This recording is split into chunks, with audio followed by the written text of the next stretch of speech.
तो ये फैक्ट्री को छोड़ दो। टाइमिंग चल रहा है, टाइमिंग चल रहा है ना, लाइव हो गया है ना। आइए जी, क्या पढ़े थे हम लोग हुआ? कल हम लोग बजट के बारे में देख रहे थे ना, बजट देख लिया था ना। बजट देख के पब्लिक फाइनेंस देख रहे थे।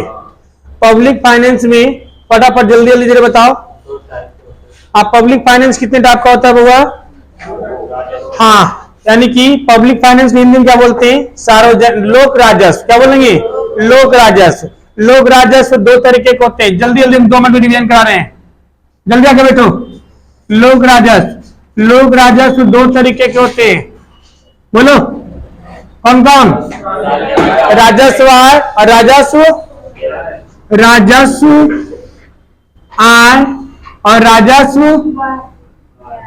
राजस्व व्यय। अरे ठीक है, लो सार्वजनिक आय और सार्वजनिक व्यय। सार्वजनिक आय और सार्वजनिक व्यय। ये सार्वजनिक आय जो होता है वो दो तरीके का होता है बउआ। राजस्व आय और पूंजीगत आय। क्या होता है? पूंजीगत आय। सार्वजनिक व्यय क्या होता है बउआ? ये भी दो तरीके के होते हैं, एक राजस्व व्यय और दूसरा पूंजीगत व्यय। दूसरा पूंजीगत व्यय।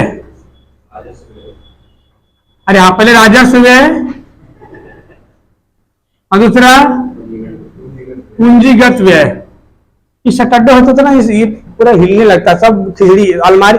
एक्चुअली क्या होता है कि मंडे टू फ्राइडे सारा अलमारी खोलते हैं, सब फाइल निकलता है और सब फिर सैटरडे को मिक्स हो जाता है। संडे से लेकर अलमारी सब सेट करते हैं। समझते हैं ना? आइए जी, बात को समझिए। सार्वजनिक आय क्या होता है? जो सरकार को इनकम होती है। सार्वजनिक व्यय जो सरकार खर्चे करती है। राजस्व आय क्या होता है? वह जो सरकार वापस नहीं करेगी। पूंजीगत आय क्या होता है? वह पैसा जो सरकार को वापस करना मजबूरी है, पड़ेगा। बैंक का पैसा, LIC का पैसा है ना, बॉन्ड पेपर का पैसा, कैसा है?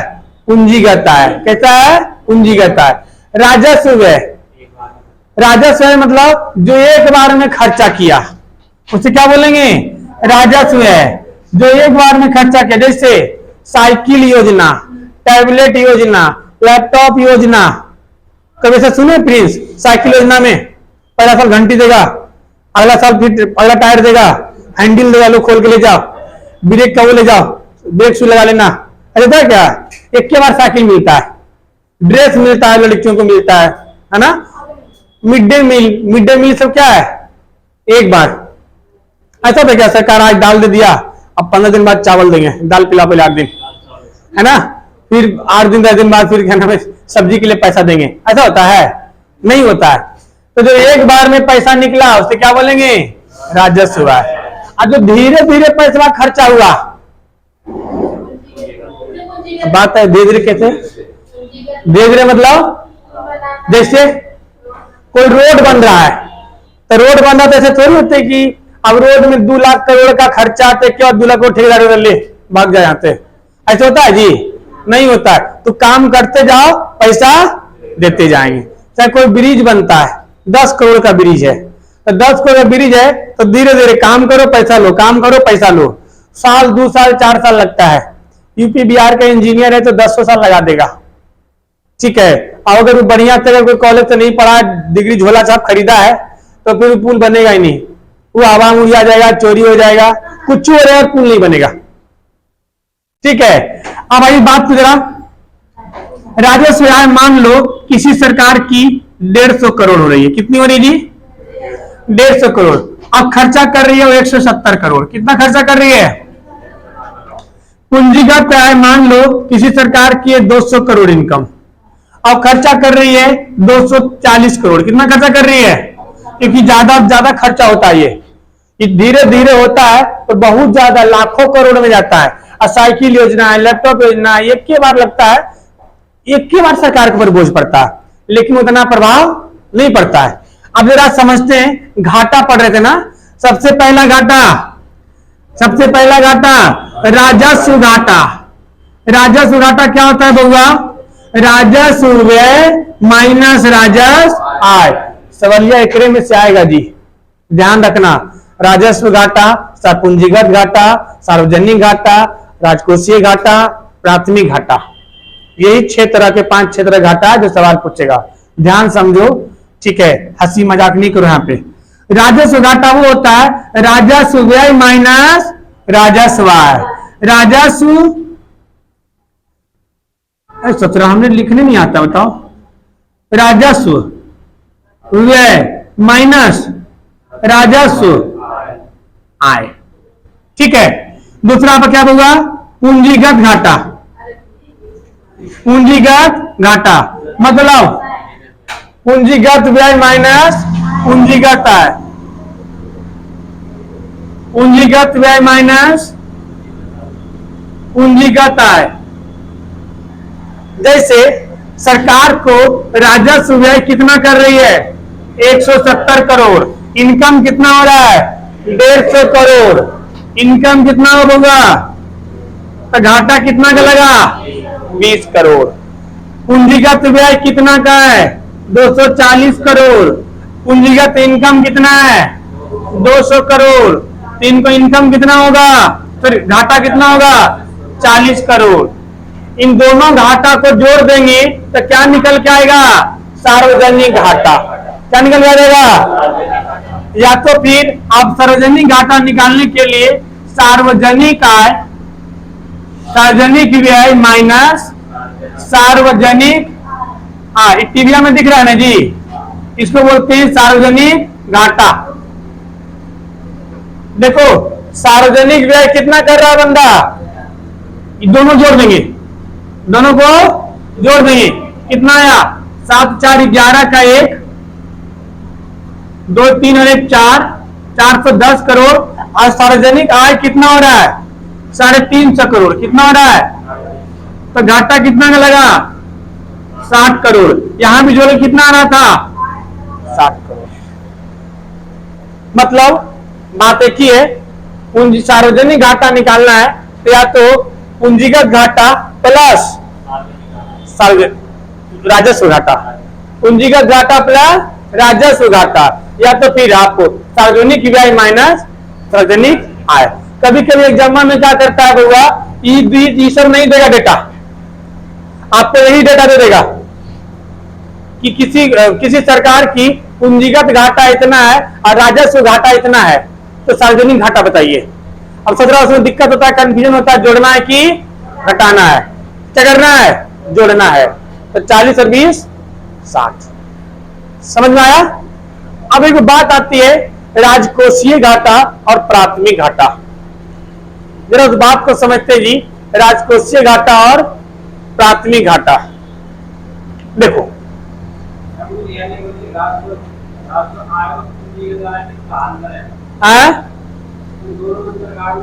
इन दोनों में क्या अंतर है? ये सरकार पैसा लौटाती नहीं है, जैसे टैक्स का पैसा लौटाती है। आप स्कूल में एडमिशन लेते हैं, कॉलेज एडमिशन लेते हैं, पैसा लौटाती है? पेट्रोल का पैसा लौटाती है? नहीं, वो लौटाती नहीं है। लेकिन जो बैंकों में पैसा रखते हैं वो लौटाती है। जैसे अगर हम यहाँ को कर दें कि सारा लड़का 2-2 महीना का फीस सिक्योरिटी मनी में जमा करेगा, होता है ना जी। तो आप जैसे कॉलेज में एडमिशन लेते हैं तो सिक्योरिटी मनी होता है, कोई भी कॉलेज में जाइएगा तो कौशल मनी या सिक्योरिटी मनी करके जमा लेते हैं एडमिशन टाइम में। एडमिशन टाइम में यूं 1500-2000 रुपए लेते हैं। अब मान लो कोई कॉलेज 2000 रुपया सिक्योरिटी मनी ले लिया और किसी कॉलेज में 1000 बच्चा है, तो कितना पैसा दे दिया बउआ? 2000 पे कितना जीरो आ गया? 3000 जी, 3 जीरो आ गया। इकाई दाई सैकड़ा हजार 10,000 लाख, इकाई दाई सैकड़ा हजार 10,000 लाख 10 लाख, कितना गया? 20 लाख। 20 लाख का जब 1000 बच्चा होगा तब 20 लाख रुपया उसके पास एनी टाइम जमा रहेगा। हालांकि पैसा सिक्योरिटी मनी है कि जब आप कॉलेज छोड़ के जाओगे तब हम पैसा वापस दे देंगे, लेकिन बउआ एक बैच वाला छोड़ के जाएगा तो दूसरा बैच वाला आएगा भी तो एनी टाइम पैसा जमा रहा। ये 20 लाख रुपया से कॉलेज कुछ काम कर सकती है? कर सकती है, यूज कर सकती है। और उसको पता है इस बैच को देना है, और इस बैच जाने से पहले अगला बैच तो आ ही जाएगा। अब अगला बैच आ जाएगा तो उसका पैसा इसको दे देंगे, उसका बैच आएगा तो उसका पैसा उसको दे देंगे। समझ रहे हैं? और में कौशल मनी सब वापस लेता है, कुछ नहीं हो लेता है। 2000 छोड़ना, 2000 कौन सी वापस मांगने जाए। और उसने कॉलेज वाले 10 को कागज मांग देगा, सब स्लिप लेके आओ, ई स्लिप लेके आओ, एडमिशन स्लिप लेके आओ, सब तो भुला देता है। सब पे फीस जमा करेगा, स्लिप जब मिलता है बाहर लेगा, उसके ऊपर क्या खा लेगा? चना मसाला। लो भैया खा करके पैक फाक के आ गया नाली में। ठीक है, तो यहाँ पर क्या हो गया, ये बात समझ में आया। अब दो घाटा समझते हैं, राजकोषीय घाटा क्या होता है, उसके बाद समझेंगे टैक्सेशन। सरकार के पास पैसा कितने फॉर्म में होता है, M1 क्या होता है, M2 क्या होता है, M3 क्या होता है, M4 क्या होता है। ठीक है, सवाल यहां से पूछेगा जी SDM साहब, ध्यान रखिए। PCS में 12 से 15 सवाल आते हैं इसमें, ध्यान रखिएगा। देखो अब बात आती है, छोटा पूरा मिटा दिए हो, हमें राजकोषीय घाटा समझाना था।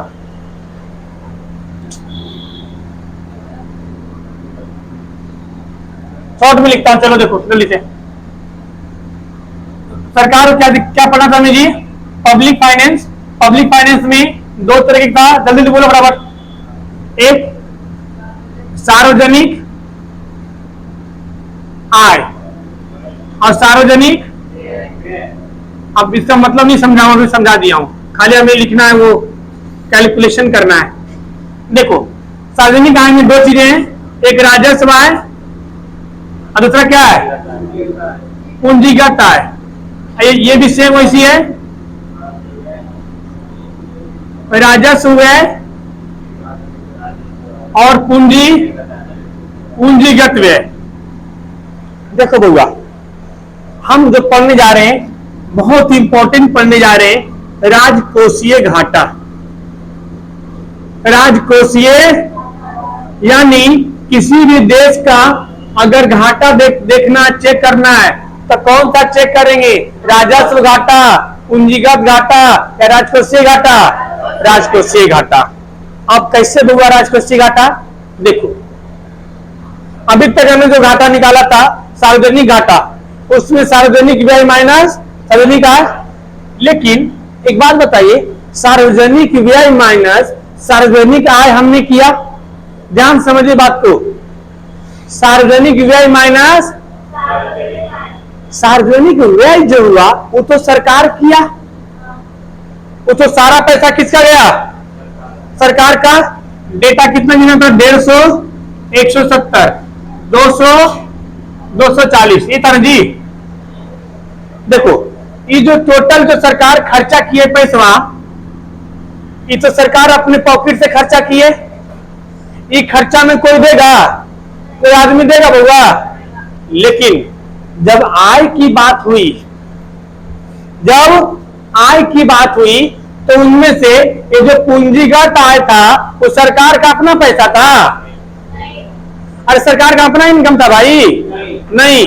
तो घाटा का गिनते वक्त, जैसे मान लो कि आपको आपके भाई ने, आपके दोस्त ने आपको 10,000 रुपया रखने के लिए दिया है और आप कर्जे में चल रहे हैं, वो पैसा दे करके आपने किसी को कर्जा भले चुका दिया, नहीं चुकाया, लेकिन क्या वो आपका अपना पैसा था?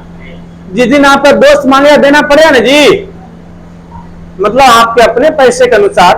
बंद कर दो उसको, आवाज ज्यादा कर रहा है, गला दर्द कर रहा है। वैसे बैठो ना घंटा, ऐसे मौसम सही है। अरे पंखा ही खराब हो गया, अभी दिखवाएंगे। नहीं पानी नहीं आ रहा है, बिल्कुल सही। अरे कुछ हुआ होगा, अभी देखते हैं। छोड़ इधर देखो, मतलब राजकोषीय घाटा निकालते वक्त ब्याज तो पूरा लेंगे, ब्याज तो, हाँ अभी देखना छुट्टी में, ब्याज तो हम क्या लेंगे? पूरा लेंगे। इसका मतलब क्या होगा जी? कुल व्यय। कुल व्यय, कुल व्यय में दोनों आ जाएगा। कौन कौन? राजस्व व्यय और पूंजीगत व्यय। राजस्व व्यय और पूंजीगत, क्योंकि पैसा खर्चा कौन कर रही है? सरकार। लेकिन बउआ एक बार बताओ, जहां पे आय की बात होगी क्या हम कुल आय लिख सकते हैं? क्या हम कुल आय लिख सकते हैं? नहीं, कुल आय नहीं लिख सकते हैं। कहां नहीं लिख सकते हैं बउआ? कि कुल आय में से हमारा पूंजीगत आय भी आ जाएगा। तो पूंजीगत आय ये क्या ईटा ढोकर कमाया था, बालू ढोकर कमाया था? नहीं, हम जो पैसा जमा किए तो उस पर नाच रहा था। अगर हम पैसा निकाल लेंगे इसका सारा नचनिया बंद हो जाएगा, हो जाए ना जी। तो किसी का घाटा निकालना है तो पूंजीगत आय का काउंट करेंगे? नहीं करेंगे। तो इसमें कौन सा आएगा? राजस्व आय, मतलब कुल व्यय माइनस राजस्व, राजस्व आय। इसे क्या बोलेंगे? राजकोषीय घाटा। इस सवाल डायरेक्ट पूछा गया एग्जाम में माइनस करके, क्योंकि वहां लड़का कंफ्यूजन होता है कि कुल व्यय माइनस कुल आय। एग्जाम में प्रेशर ज्यादा होता है, दिमाग पे होता नहीं है, और जो नहीं पढ़े थे भूल गए तो सोचता है तुक्का कैसे मारे। तो कुल व्यय माइनस कुल आय राजस्व। भैया तो कुल व्यय माइनस कुल आय क्या था? वो तो सार्वजनिक घाटा था। सार्वजनिक घाटा में क्या हुआ था? सार्वजनिक व्यय मतलब कुल व्यय, सार्वजनिक आय मतलब कुल आय। वो क्या निकल आया था? सार्वजनिक घाटा। तो राजस्व का राजकोषीय घाटा क्या हुआ? कुल व्यय माइनस राजस्व आय। समझ रहे हैं? एग्जाम्पल, जैसे आपने बैंक में आपने पैसा कितना जमा किया? 150 करोड़, 200 करोड़। सरकार ने कुल खर्चा कितना किया बाबा? दोनों को जोड़ दो, 410 करोड़। कितना आया? 410 करोड़। लेकिन सरकार को इनकम कितना हुआ है? 150 करोड़। कितना हुआ है? 150 करोड़। 150 करोड़। इसको हम लोग बोलते हैं, कितना आएगा? कितना है जी? 260। कितना आया? 260 करोड़। यानी सरकार को राजस्व घाटा कितना लगा? 260 करोड़। सरकार को पता है राजस्व घाटा कितना है? ओवरऑल 15 लाख करोड़। कितना है? 15 लाख करोड़। हाँ जी, दो चीजें, एक आपका राजकोषीय घाटा और दूसरा प्राथमिक घाटा। अगर सरकार की ओवरऑल गणना करनी है आपको, ओवरऑल घाटा की, तब क्या देखेंगे हम? राजकोषीय घाटा के क्या देखेंगे? राजकोषीय घाटा देखेंगे। हाँ, किस पे? रेल पर। उस राजकोषीय घाटा में ओवरऑल देख रखा था होगा। राजकोषीय घाटा में रेल पर जितना खर्च किया, जहां जहां जितना सरकार खर्च किया, लेकिन इनकम जैसे रेलवे में जो इनकम होता है सरकार लौटाती है नहीं, तो उसका अपना इनकम हुआ, उसका अपना इनकम हुआ। समझे? हाँ, राजस्व आय में हम इसको ये भी बोल सकते हैं वैसा पैसा जो सरकार लौटाएगी नहीं, वैसा प्रकार पैसा सरकार नहीं लौटाएगी। यानी इसको दूसरे भाषा में हम क्या बोल सकते हैं बउआ? गैर देय पैसा। क्या बोलेंगे? गैर देय पैसा, मतलब जो पैसा आपको देने वाला सरकार नहीं है। तो सरकार कौन से पैसा नहीं लौटाती है? राजस्व। कौन सी लौटाती है? राजस्व है। तो साफ साफ आप लोग इतना ही ध्यान रखिए ना, कुल व्यय माइनस राजस्व आय, कुल व्यय माइनस राजस्व आय। अब बात आती है सर राजस्व आय में कौन कौन से पैसा शामिल होगा? राजस्व आय जो होगा उसमें कौन कौन से पैसा शामिल होगा? तो देखो, राजस्व आय में यानी गैर देय पैसा में एक तो पहला आपका आएगा राजस्व आय, आएगा राजस्व आय। दूसरा विनिवेश, दूसरा विनिवेश। विनिवेश समझते हैं आप लोग जी? सरकारी संपत्ति को बेचकर लाया गया पैसा। जैसे सरकार ने एयर इंडिया बेच दिया, BSNL बेच दिया, जो भी चीजें हैं प्राइवेट के हाथों दे दिया। हालांकि सरकार को क्या करना चाहिए? उस पर ध्यान देना चाहिए कि सरकार कर्मचारी टाइम से काम कर रहे हैं कि नहीं, उसका रूल रेगुलेशन बनाना चाहिए, तब ना रेवेन्यू बढ़ेगा जी। और रेवेन्यू बढ़ाने के लिए अब मान लो दुकान में बैठ करके अच्छा से सेल करिए तब में रेवेन्यू बढ़ेगा, कि दुकानें बेच दीजिएगा। दुकान बेचने से रेवेन्यू बढ़ सकता है, कुछ समय के लिए बढ़ सकता है, लेकिन आपको परमानेंट लॉस लग जाएगा फिर। तो इसको क्या बोलते हैं? विनिवेश। क्या बोलेंगे बाबा? विनिवेश। विनिवेश का मतलब होता है सरकारी संपत्ति को बेचकर लाया गया पैसा, तो क्या बोलेंगे? विनिवेश। और ऋण देय पैसा, जैसे आप हिंदी क्या बोलेंगे? Loan return. क्या बोलेंगे? Loan return. जैसे अभी हमने श्रीलंका को लोन दिया है। किसको लोन दिया है? श्रीलंका को लोन दिया है। या कोई भी दूसरे देश को हम लोन देते रहते हैं, उसका जो ब्याज आएगा वह क्या हम किसी को लौटाएंगे? नहीं लौटाएंगे। तो वो भी किसमें आएगा? राजस्व आय में। किसमें आएगा बउआ? राजस्व आय में। यानी कि अगर हम इसको थोड़ा और अच्छे ढंग से लिखे राजकोषीय घाटा को, तो क्या लिखेंगे? कुल व्यय। कुल व्यय में मतलब क्या आएगा? राजस्व व्यय, राजस्व व्यय प्लस पूंजीगत व्यय, पूंजीगत व्यय माइनस राजस्व आय। तो राजस्व आय में कौन कौन शामिल हो जाएगा? राजस्व तो आएगा ही आएगा। राजस्व आय प्लस विनिवेश, विनिवेश समझ में आ गया ना? और लोन रिटर्न, लोन रिटर्न भी समझ में आ गया? कोई दिक्कत यहां तक? नहीं। आपको एग्जाम में देखिएगा ऑप्शन में ये वाला दे रहा है कि ये वाला दे रहा है, दुइये को देगा। ठीक है। और नहीं तो साफ साफ स्टेटमेंट में पूछेगा। क्या पूछेगा? कि किसी देश का या किसी राज्य का कुल किए गए खर्चे और उसके अपना आया हुआ इनकम को क्या कहते हैं, के अंतर को क्या कहते हैं? तो क्या बोलते हैं? राजकोषीय घाटा है। आप खूब देख बजट सुनते होंगे, उसमें छपता होगा इतना राजकोषीय घाटा है, इतना पूंजीगत घाटा है, इतना सार्वजनिक घाटा है, इतना राजस्व घाटा है, नाम सुनते हैं ना। लेकिन ससुरा समझ में नहीं आ रहा तो था क्या? अब तो समझ में नहीं आ रहा था, अब समझ में आ गया आपको। अब जब नाम सुनेंगे राजस्व घाटा, तब देखेंगे कितना घाटा राजस्व। अच्छा, ससुरा उड़ाया ज्यादा है, कमाया कम है। समझे? और दूसरा के पैसा तो पहले नाच रहा था और सार्वजनिक घाटा दिखा रहा था। तो सार्वजनिक घाटा हमेशा कम होगा। क्या होगा? उसमें कौन सा पैसा जुड़ जाएगा?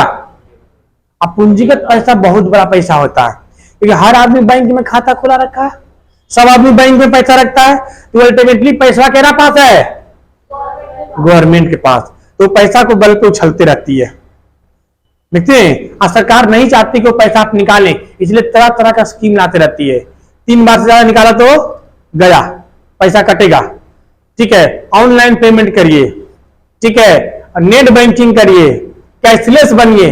काहे? कैशलेस बनने में क्या है जी? पैसा सरकार के पास ही रहा, आपके पास लिख रहा 4 डिजिट कम हो गया, 4 डिजिट कहीं और पहुंच गया, उससे क्या दिक्कत है? मतलब सरकार के ही पॉकेट से निकला और ये पॉकेट में चला गया। समझे? अब एक घाटा और समझिए, प्राथमिक घाटा। क्या समझिए? प्राथमिक घाटा बता दूंगा। प्राथमिक घाटा क्या हो सकता है, जरा आप लोग बताएंगे? प्राथमिक घाटा क्या होगा जी? प्राथमिक घाटा क्या होगा? आइए, राजकोषीय घाटा। राजकोषीय घाटा जो हो रहा तो हो ही रहा है। हम भी तो दूसरे देश से लोन लिए हैं, हम भी तो दूसरे देश से लोन लिए हैं, लिए ना जी। भारत सरकार लोन लेती है ना, वर्ल्ड बैंक से लेती है, यूएनओ से लेती है, लेती नहीं लेती है? एक वो होता है आईएमएफ। क्या होता है? आईएमएफ।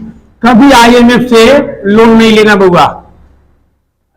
इंटरनेशनल मॉनेटरी फंड की ससुरा इतना बड़ा है कि जिसको लोन देता है उसको हम कंगाल बना के छोड़ता है। मतलब इतना ही इसका कहना है, हम लोन आपको तभी देंगे जब आपका पूरा गियर बॉक्स, क्लच, ब्रेक और क्या नाम है, स्टीयरिंग मेरे हाथ में होगा। मतलब सरकार आप नहीं चलाएंगे, हम चलाएंगे, तो फिर गुलामी हो गए। फिर क्या हो गए? वर्ल्ड बैंक देती है पैसा, कहती ले जाओ, हमको इतना ब्याज देते रहना। यूएनओ कहती ले जाओ, हमको इतना पैसा देते रहना। श्रीलंका का भी क्या हो गया था? उसका सारा, उसका जो राजकोषीय घाटा है, जैसे हमारे देश का राजकोषीय घाटा जो टोटल जीडीपी का 6.5% है। कितना है? और ससुर का राजकोषीय घाटा आसमान छू दिया था। किसका? श्रीलंका का। और राजकोषीय घाटा इतना हो गया कि मतलब कम, खर्चा ज्यादा हो गया, इनकम नहीं के बराबर, तो सरकार कर्जे में डूब गई। उसका पूरा पैसा हिसाब किताब लगाया तो 6 महीना के मात्र सरकार चल सकता था। सब जो जाड़ के सब सारा पॉकेट खंगाला, इधर से 4 रुपया निकला, इधर से 10 रुपया निकला, इधर 200 500 करके कितना महीना चलेगा? 6 महीना। एक समय आया था, बताया था ना आप लोग को, 1990-91 समय में, जब भारत में सिर्फ 15 दिन का पैसा रह गया था। तो सरकार के पास फिर भी 6 महीना है, भारत के पास 15 दिन। तब स्टैंड पे आए थे मनमोहन सिंह, और क्या लाए थे? बिग बाजार। और क्या लाए थे? एक स्कीम लाए थे, एलपीजी, लिबरलाइजेशन, प्राइवेटाइजेशन, ग्लोबलाइजेशन, भूलना मत भगवा सब। तो पूछा जाएगा कि एलपीजी लाने का मेन श्रेय किसको जाता है? नहीं, पीवी नरसिम्हा राव।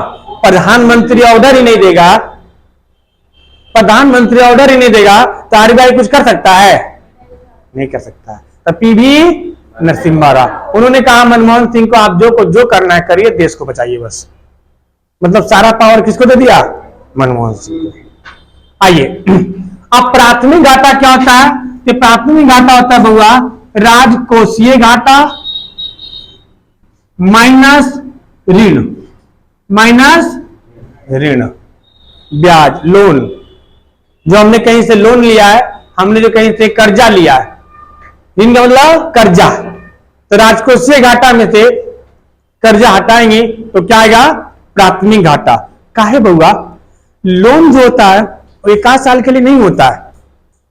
लोन जो होता है 1 साल नहीं होता है। जैसे मान लो कि अभी कब 1990 का जो लोन था वो अभी तक चुक रहा है धीरे धीरे। 2000 के टाइम में जो लोन लिया गया था वो अभी तक चल रहा है धीरे धीरे। तो भाई पुरानी सरकार के द्वारा जो लोन लिया हुआ होता है वो आगे की सरकार उसको चुकता करती है, तो उसको माइनस कर दो ना भाई। तो क्योंकि पुराना सरकार का जो ब्याज लिया हुआ, कर्जा लिया हुआ, वो हम काहे देंगे? मतलब दे तो रहे हैं, लेकिन वो हमारे में घाटा में क्यों गिनती होगा? तो आप याद रखिएगा, अगर पूरा ओवरऑल घाटा पूछेगा तो राजकोषीय, लेकिन अगर उस वर्ष का घाटा पूछा जाएगा प्राथमिक घाटा। काहे होगा? प्राथमिक घाटा में राजकोषीय घाटा क्या हो गया? ओवरऑल। क्या हो गया? ओवरऑल। और ओवरऑल में से ऋण को माइनस कर दिया। नहीं समझ में, गोली मारो। देखो राजकोषीय घाटा कितना हो रहा था यहां पे जी? 260 करोड़। इस 260 करोड़ में इस सरकार जो है वो हर साल 40 करोड़ जो है वो पहिलका सरकार का जो ऋण लिया हुआ पैसा था उसका ब्याज भर रही है। क्या भर रही है? ब्याज। तो भाई तो पहिलका सरकार का ब्याज भर रही है ना, उसमें हमारा कोई योगदान है नहीं। तो सरकार का एक्चुअल में घाटा कितना का लग रहा है? 240 करोड़। ये करेंट ईयर का मतलब अगर उस वर्ष का घाटा देखना है तो क्या देखेंगे? प्राथमिक घाटा। ओवरऑल देखना है कितना आएगा बुआ? 220 आएगा, जो भी आएगा 220। ठीक है 220। तभी इतना ध्यान से देख रहे थे कि सर आप बोल कुछ और रहे हैं, तो कुछ और है। बोल दिया करिए, क्योंकि हम आगे सोचते रहते हैं ना कि अगला क्या बताना है। देखो तो अगर उस ईयर का घाटा बताना तो कौन सा बताएंगे? उस ईयर का देखना है तो क्या देखेंगे? प्राथमिक। ओवरऑल देखना है तो राजकोषीय घाटा। घाटा समझ में आ गया? समझ में आया? ठीक है। अब देखते हैं कि सरकार के पास पैसा कितने तरह का है जो घाटा लगाते रहता है। ठीक है, तब देखते हैं सरकार का पैसा। आइए जी बता दो उसको। विनिवेश क्या बताए थे जी? बता दो आप लोग, विनिवेश क्या होता है जी? हाँ आगे समझे।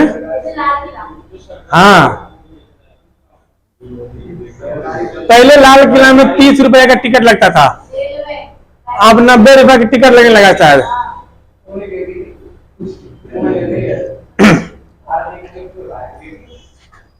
मिटा दो।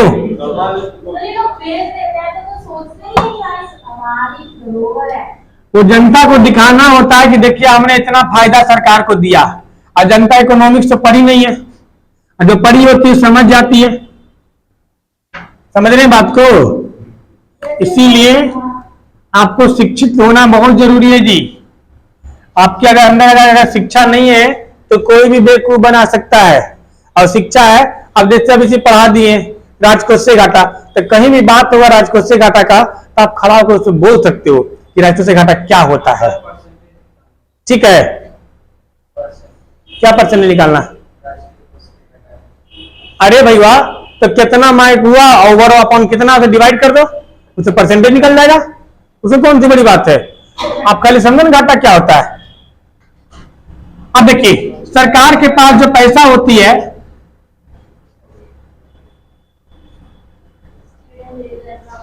क्या बोल रहे हो?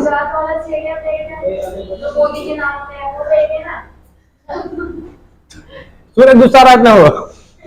सरकार के पास पैसा कितने फॉर्मेट में होता है, पैसा कितने तरह का होता है? नीचे हो गया। आइए देखते हैं सरकार के पैसा। ये दिख रहा है ना जी, सरकार का पैसा। लो पूरा आप नहीं लिखेंगे। सरकार के में जो पैसा होता है समझे बउआ, ये आपके 4 तरह के पैसा होता है, M1, M2, M3, M4। अब बात होता है M1, M2, M3, M4 है क्या? M से मनी, M से मनी, ठीक है, M से money. M1, M2, M3, M4 अभी सब बारे में बता रहे हैं। ठीक है, पहले M1 समझे। M1 जो सरकार का पैसा है वो आपका जनता का नगद पैसा, जनता का नगद पैसा, ये भी समझ में आ गया आपको। दूसरा, बैंक में जमा मांग पैसा, बैंक का मांग पैसा। मांग पैसा समझते हैं जी? मांग मतलब डिमांड, जब मांगे तब दो, जब मांगे तब दो। कैसे क्या नाम ही है मांग पैसा। बैंक को बैंक इसलिए मांग करती के लिए कहते हैं, हाँ हुजूर अब जब तो एक पैसा लीजिए, एक क्या नाम एटीएम कार्ड लीजिए, या आप क्या नाम चेकबुक लीजिए, नेट बैंकिंग लीजिए, ऑनलाइन यूपीआई लीजिए, मांग पैसा। तीसरा, आरबीआई का पैसा। किसका पैसा? आरबीआई का पैसा। सोचो कितना रुपया हो गया, जनता का नगद पैसा, बैंक का मांग पैसा, यानी बैंक में जो जमा पैसा है मांग पैसा, डिमांड मनी, और आरबीआई का धन। कितना पैसा है? भगवान से कभी मांगना हो ना, ये पैसा मांगना। अगर भगवान लाजो शर्म, लाज शर्म समझते हैं, शर्मा के अगर 1% देंगे ना तो करोड़ों में आएगा। कितना में आएगा? हाँ, अरे कहानी नहीं सुने हैं, वो कुल्हाड़ी गिर जाता है, क्या नाम है, तो कुल्हाड़ी रोने लगता है तो वो सोना कुल्हाड़ी निकालते हैं, ये है, बोलता है नहीं, चांदी के ये है तो नहीं, ओरिजिनल के तांबा के ये है नहीं, ओरिजिनल निकालते कि हाँ ये हमरा है, तो मतलब तुम सब ले जाओ। इसी भगवान से मांगोगे कि हमको बस M1 दे दीजिए, M1 दे दीजिए। जैसे मम्मी साहब 100 रुपया मांगते हैं तो मम्मी कहते नहीं 100 रुपया नहीं देंगे, 10 रुपये ले जा, इधर ले जा, 10 रुपये ले जा, 100 रुपये का आइसक्रीम खाएगा। पानी वाला खाओ, ये वाला आइसक्रीम खाए आप लोग? अरे ये वाला नहीं, ये वाला खाया है ना?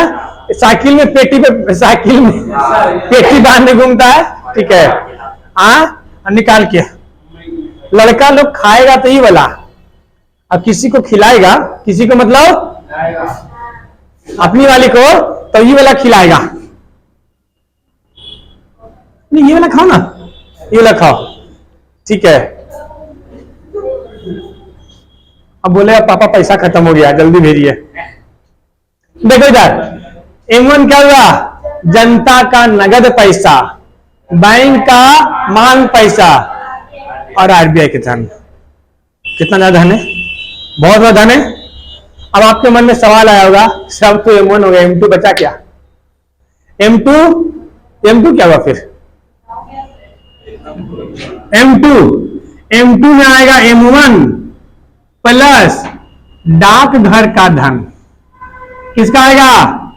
डाकघर का धन। अब ज्यादा कौन? M1 की M2, M1 की M2, M2। हम इसको ऐसे भी लिख सकते हैं, डाकघर का बचत जमा, ऐसे लिख लो, बचत जमा।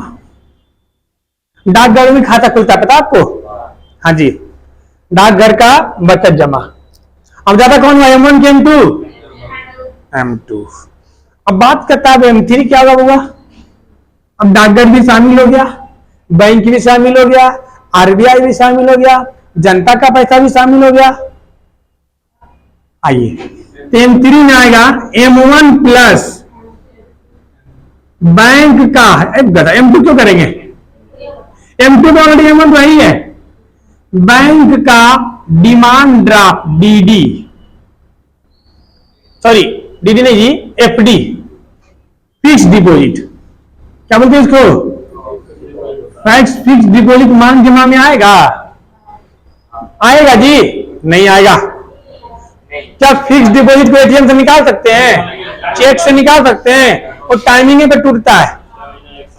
आप लोग लड़की लोग को फिक्स डिपॉजिट पापा लोग करके रखते होंगे कि जैसा बिया होगा जैसा इसको तोड़वाएंगे तो इतना पैसा मिलेगा। अब वो तेरा खाट पलंग और क्या नाम है सिलाई मशीन दे देंगे। तो हाँ, वो घर आ जाएंगे आपके। एक आदमी आएगा सूट बूट पहने, टाई पहने, 10 पन्ना लेके जब माइंड वॉश करेगा बिठा के। आप घर में जितने लोग सब बैठिए, सबके साथ माइंड वॉश करेंगे। एगो हमें आया था और सिखा रहा था, सर ऐसा करिए ना, आप इतना इतना जमा करिए, आपको 30 साल में 45 लाख रुपया मिलेगा। जमा कितना करना था? जमा कुछ 15 लाख रुपया करना था। अब 30 साल में कितना मिलेगा? 45 लाख मिलेगा। हमने कहा काम करो, आज आप 15 लाख रुपया दो, अब 30 साल में हम आपको 1.5 करोड़ रुपया देंगे। हाँ वही, 30 साल में आपको 1.5 करोड़ रुपया देंगे। वो चल गया उठ के, बोला ये अच्छा आदमी नहीं है। अरे भैया 30, हर साल महंगाई कितना बढ़ रहा है बउआ? हर महीना महंगाई 12% बढ़ रहा है। हर साल महंगाई कितना बढ़ रहा है? 12% एक साल में, यानी हर महीना 1% महंगाई बढ़ता है। हर साल 12% महंगाई बढ़ रहा है, तो 30 साल में महंगाई कितना बढ़ गया? 12 तिहाई 36, 350% बन गया। यानी 15 लाख का 350% कितना होगा? 55 लाख का राउंड हो जाएगा जी। अब दे रहा कितना हमको? 45 लाख। कितना दे रहा है? 45 लाख। अरे बउआ 15 लाख का 100% 15 लाख, 200% 30 लाख, 300% 45 लाख और 60% तो 8-9 लाख और हुआ। अप्रोच कितना? 54-55 लाख हुआ ना जी। अब देख कितना रहा है? 45 लाख। उसको नहीं पता किससे पल्ला पड़ा है। रोज जो यही गीत गाता है और उसको समझाने आता है, अच्छा बहुत बढ़िया, उठ के चला, चाय नहीं पिया, चाय बन रहा था। आओ जी, आइए, समझ में आया FD क्या होता है? अब बताइए, M2 ज्यादा कि M3? ज्यादा M2 की ज्यादा M3? M2 की M3? M3, क्योंकि बैंकवा में ज्यादा FD कराते हैं लोग, डाकघर में कम कराते हैं। डाकघर में आधे लोगों को पता भी नहीं वहां पे खाता खुलता है, समझे? लेकिन बैंक में सबको पता है कि बैंक मतलब बैंक। अब वो चौथा में क्या होगा जी? अब चौथा में क्या होगा? बाकी बचा हुआ। आइए देखो, M4 में होगा M3। M3 में एक से लेके सब समझा गया, सब समझा गया। M3 प्लस डाकघर का कुल जमा। डाकघर का, इसमें सिर्फ क्या था? सेविंग अकाउंट वाला। सिर्फ क्या था? सेविंग अकाउंट वाला। एकरा में टोटल डाकघर में जो FD बना वो भी, जो कुल जमा है वो भी, डाकघर में जितना पैसा सब है। अगर M4 को अगर एक बार हम कैलकुलेट करेंगे तो M1 M2 M3 ऑटोमेटिक आ जाएगा जी। कैसे आएगा बउआ? M3 में क्या है? M1 प्लस बैंक का फिक्स डिपॉजिट। तो M1 में क्या आ गया? ये पूरा पैसा आ गया। और बैंक का फीस जो आ ही गया, डाकघर वाला एग्जाम ऑलरेडी आ ही चुका है, आ चुका है ना। यानी M4 जो पैसा है सबसे बड़ा कौन है? M4। कौन है बउआ? सबसे ज्यादा पैसा, सबसे कम पैसा खा के नहीं आया है, मरल जाके बोलता है। और सुबह से इतना एनर्जी लॉस कितना जाता है जी? ज्यादा पैसा और कम पैसा M1। इमरजेंसी टाइम में कौन काम आएगा बउआ? M1 की M4 या M2 या M3? इमरजेंसी टाइम में इनमें से कौन से पैसा काम आता है? M1 आता है। सही बोली लड़की वो। M3 नहीं काम आएगा जी। FD जल्दी टूटेगा, 10 दिन तोड़ने में लगेगा उसको। अगर टाइम पीरियड से पहले आप तोड़ रहे हैं तब आपको क्या करना होगा? एप्लीकेशन दो, ही फार्म भरो, है फार्म भरो, आधार कार्ड लेके जाओ। किसी को भी, सरकार को नहीं बोली मैं, सरकार को ले लो। सरकार को भी बैंक का FD तोड़ाने में मेहनत लगता है। सरकार का है मतलब उसका मुंह देख के तोड़ लेगी बैंक। बैंक किसी को भी FD तोड़ती है तो पूरा प्रोसेस करेगी, चाहे आप जाइए सरकार जाएगी। अब बात यही है कि आपको 4 दिन टालाएगी, सरकार को 2 दिन टालाएगी, ठीक है। तो सरकार सारा कागजात एक साथ ले जाएगी। अब आप ढूंढोगे ये बोरा में नहीं है, ये इसका कागज पता नहीं, बोला कचरा डिब्बा में रखा है। हाँ, अपने पैसे लेने के लिए इतना, क्योंकि जो कागजात देता है वो कहता संभाल के रखिए। एगो हाई किताब में चाप दिए, एगो बक्सा में रख दिए, तो वो कोठी में डाल दिए, तो वो गोदरेज में डाल दिए, अलमीरा में डाल दिए, और ढूंढो सब किताब हटा हटा के झाड़ झाड़ के।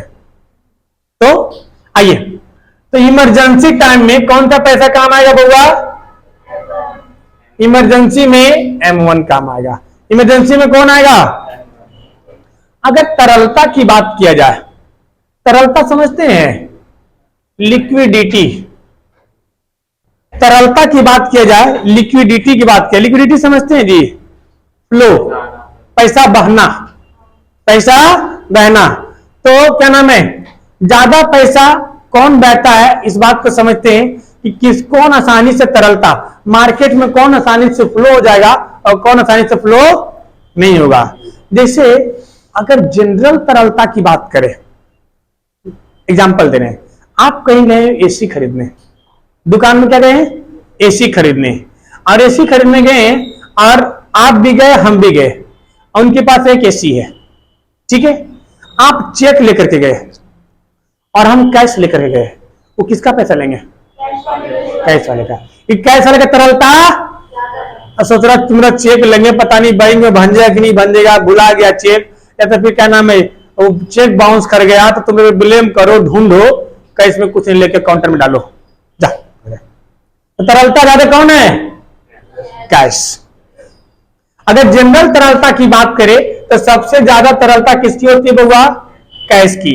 उसके बाद बैंक, ATM कार्ड लेके जाओ, पैसा घुसा के निकाल लो। और उसके बाद सोना। सोना बहुत ज्यादा तरल है जी।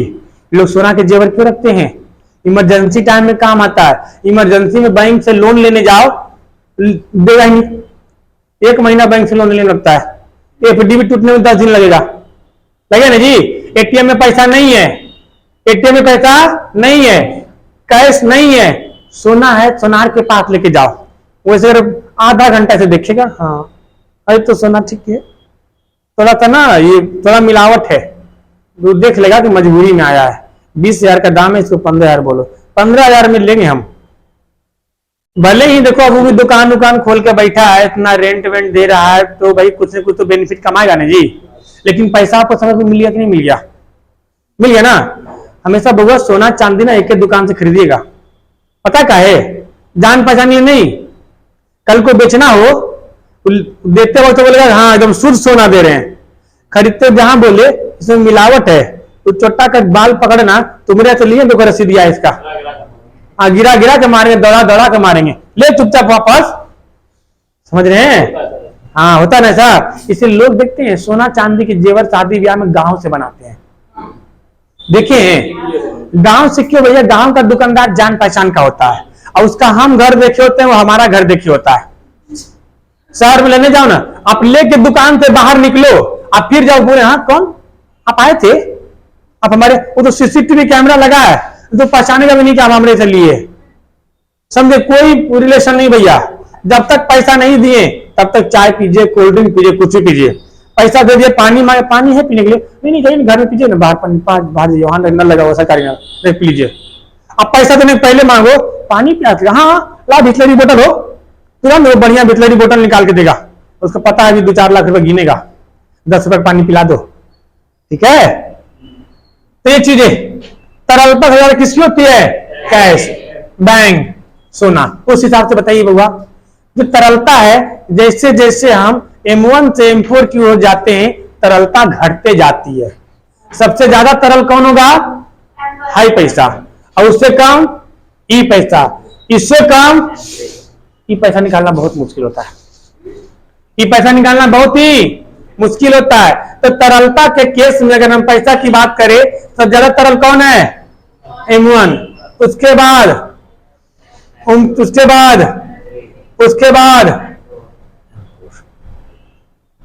बात समझ में आया?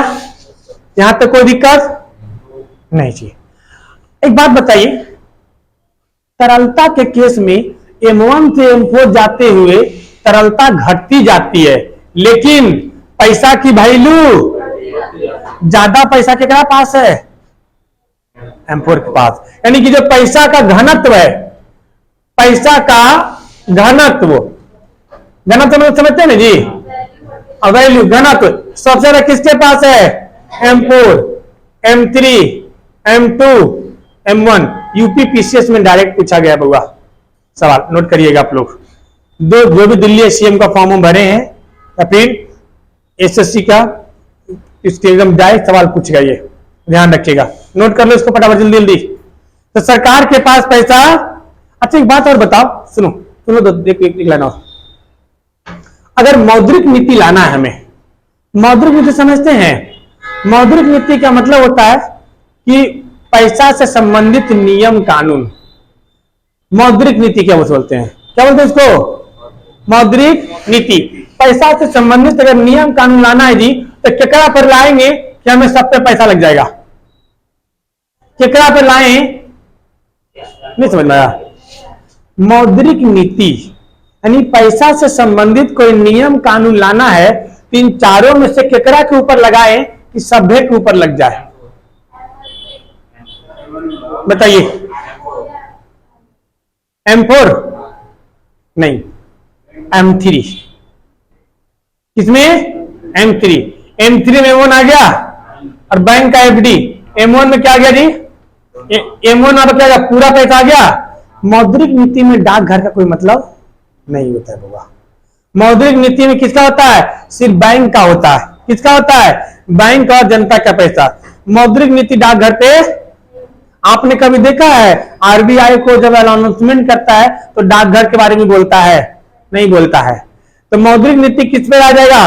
M3 पे, जिसमें M1 का पैसा और बैंक का सारा पैसा, ठीक है। तो सारे पैसे पे नकल। लेकिन अगर पैसे की जांच करना हो तो कौन सा पैसा जांच करेंगे? पैसे की M4। कि जांच में तो सब आएगा ना जी। भैया डाकघर में बताओ तुम क्या कर रहे हो, उड़ा रहे हो कि डुबा रहे हो? बात समझ पा रहे हैं आप लोग? हाँ जी। देखो इकोनॉमिक्स होना आराम से समझते चलो, एक बार दिमाग में घुस गया तो निकलेगा नहीं, नंबर मुफ्त से मिलेगा बउआ। इस सब ऐसा चैप्टर है, कोई दिमाग नहीं लगाना है। दिमाग साइंस में लगाया जाता है, समझे? इसमें कोई दिमाग नहीं होता है, मतलब होता है। सरकार का सर्वाधिक धन किसमें होता है? जिससे अभी आया था, अभी एग्जाम में वो सवाल पूछा था रेलवे में कि अंडमान निकोबार किस भूकंप जोन में है? तो zone 1, zone 2, zone 3, zone 4, zone 5 से दे दिया था। तो इसी M1, M2, M3, M4 सरकार का कुल पैसा किस धन को कहते हैं? चारों रहेगा ऑप्शन में। M4 को। सरकार का कुल पैसा M4 को। कुल पैसा में डाकघर भी आएगा, ठीक है। मौद्रिक नीति किस पे लगाएंगे? लिख लो बउआ, मौद्रिक नीति नीचे दिखा था बहुत। मौद्रिक नीति किस पे लगाएंगे? M3 पे लगाएंगे। किस पे लगाएंगे? M3 पे लगाएंगे। नोट करिए जी। अब आपका पढ़ना है टैक्स। जैसे आपका भूकंप का जोन बना हुआ था, बहुत ज्यादा भूकंप तो जोन 1, उससे कम ऐसे करके बना हुआ था जोन। तो उस आपको ज्योग्राफी का पार्ट है। एग्जाम्पल दिया हम आपको कि सवाल ऐसे पूछ सकता है कि सरकार का जो पैसा है, ठीक है, चाहे अगर आपसे बोला जाएगा कि सिर्फ हमें डाकघर पे अगर डाकघर को छोड़ के नकल कसना है तो किस पे कसें? डाकघर को छोड़ के नकल कसना है तो M3 पे कसना है। समझ रहे हैं? पूछा जाएगा कि जनता को सबसे आसानी कौन सा M1 होता है जनता के लिए? M1। कौन सा पैसा होता है? M1। सबसे ज्यादा तरल कौन सा पैसा होता है? M1। सबसे अधिक मात्रा में पैसा किसके पास होता है? M4। इससे बहुत खूब सवाल पूछा गया है, समझे? खूब सवाल पूछा जाता है। मौद्रिक नीति, बेरोजगारी, टैक्सेशन, टैक्सेशन पढ़ेंगे अभी इसमें हम लोग। इसमें अभी आएगा GST। क्या आएगा? GST, GDP, सब सवाल पूछा जाता है, समझे? कुछ ऐसे टॉपिक हैं जिससे सवाल आते ही आते हैं। बात समझ पा रहे हैं? तो कल हम लोग टैक्स बारे में पढ़ेंगे, उसमें GDP चर्चा करेंगे अच्छे से। टैक्स पूरा जबरदस्त, कल मतलब मंडे को, ठीक है? उसमें हम लोग